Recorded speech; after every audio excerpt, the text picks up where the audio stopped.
In a quaint little town, nestled in the shadows of the majestic Austrian Alps, an extraordinary tale unfolds, one that seems almost too wild to be real. This is a story of deceit that stretches over 2 decades, hiding a father's sinister secret right under the noses of those who believed they knew him. Let me introduce you to Josef Fritzl, your typical electrical engineer, who to his neighbors was just a strict yet unremarkable man.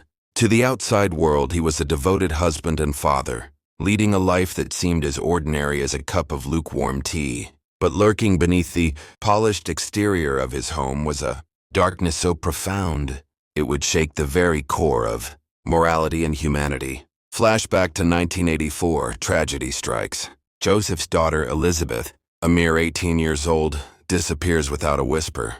The story he crafted was chillingly simple. She had fled to join a cult, escaping what he painted as a stifling existence. The police with scant leads conducted a cursory investigation, but adults disappearing? Not entirely unheard of. The case quickly turned cold, and life trudged on as if nothing had happened.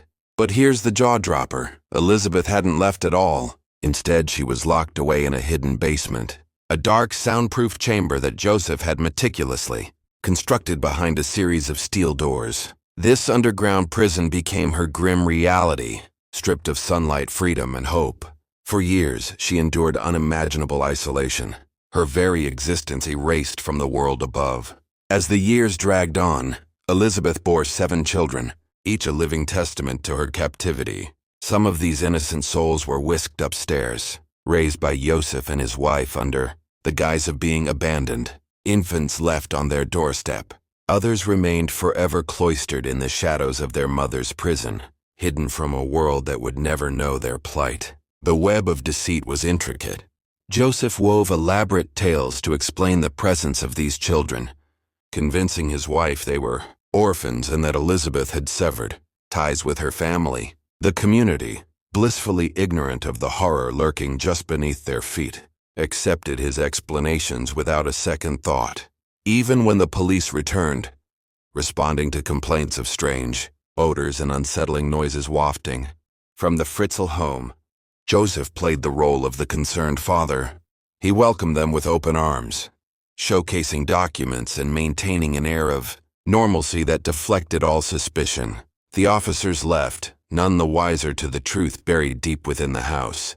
This harrowing narrative serves as a chilling reminder of the darkness that can hide in plain sight. A stark tale of a father's betrayal and a daughter's suffering, locked away for far too long, waiting for the world to finally uncover the truth that lay right beneath their feet all along.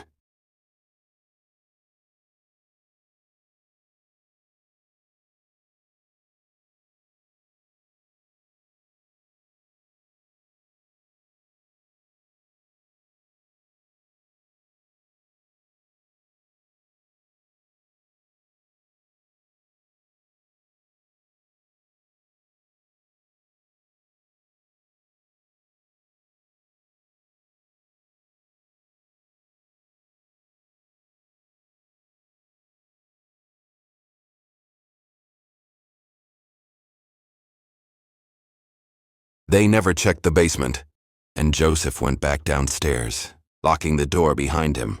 After 24 years, one of the basement children became critically ill. For the first time, Joseph had a problem he couldn't control. He brought the child to the hospital. Doctors immediately knew something was wrong.